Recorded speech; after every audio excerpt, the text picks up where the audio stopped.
Hello and welcome to part 2 where I go over some more fun special effects you can do with your photos in Word. So last time we used this picture of a turtle to try out all of these special effects. This time we're going to use this picture to talk more about picture styles.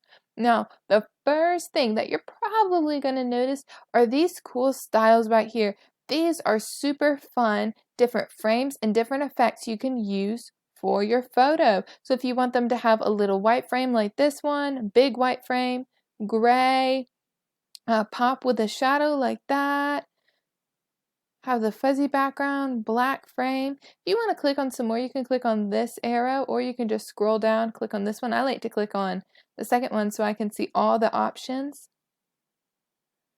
And it'll change the frame around your photo. So these are some fun options for you can just click and play with. Some of them have the picture come up a little more blurry, a little less clear. So be paying attention while you are using them to make sure it is something that stays clear and exactly like you want it. If you use the soft edge a little too much, sometimes it takes away some of the surrounding, like with this one, or a circle, so you don't get in the full picture, so make sure it's not cropping. But these are a lot of fun ways to make your pictures pop, have a little something extra. Okay, so what happens if you want maybe a border for your picture and you don't want it to look exactly like this? Well, picture border can come in to help. Click on this where it says picture border. Now, the first thing you probably want to do when you're picking your picture border is pick what color you want it to be. Most people just go with black.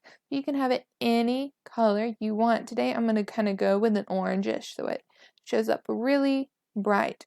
After your color, you might see, choose your color. You might see the border's there, but it's not very thick. What happens if you want more of a thick border, like a frame? So you're going to go to something called weight, and weight is going to be how thick it's going to be. You can have it really small, 1/4 of a point, or you can have it really thick, like 6 points, to make it really pop and show up, depending on what exactly you want. You can also click on more lines right here to give you a little, some of the same things they're doing there, but giving you a little more options.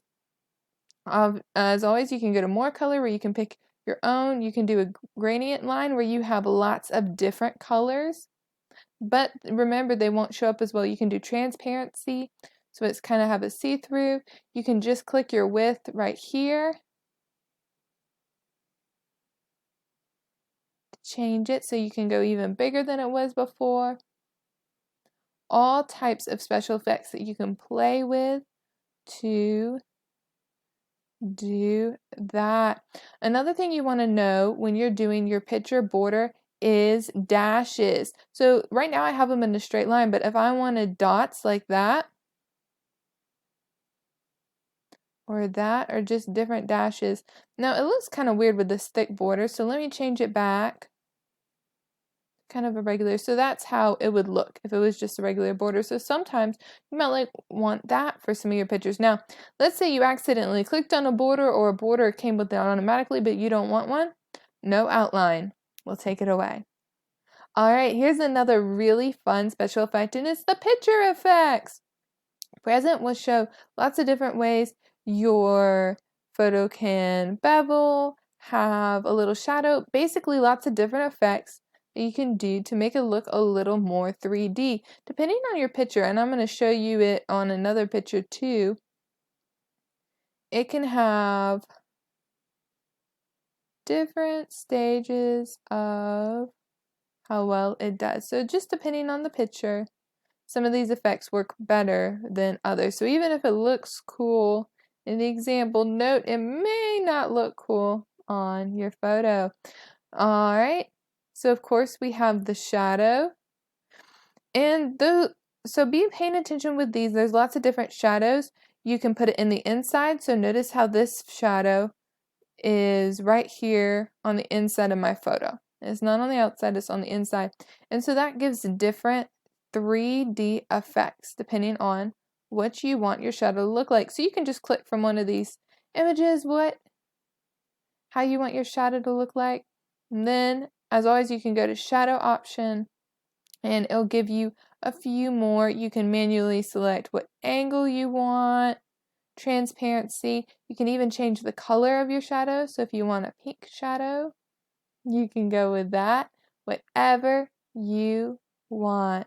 The shadow's super fun. You can also click no shadow at the top.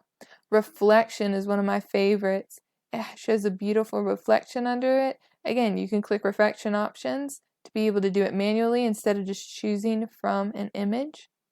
Glow will give a nice colored glow, and you can do really thin all the way down to really thick and all different colors. And as always, you can choose your own color for what your glow would be and go to manual options. Soft edges kind of takes off the area and gives it a nice, pretty, like the name suggests, soft edge. This one you have to be really careful with because the softer your edges get, the more it takes off, the more your photo is going to disappear. As always, you can go to the manual one. Again, bevel kind of shows how it can stick out a little. Lots of fun options for that. And then 3D rotation just twists and turns your photo. So lots of different fun options for that. All right, our last one that we're going to talk about right now is picture layout. And what this does is if you are making some kind of chart that you want to put your picture in, it will automatically insert your picture into these types of charts.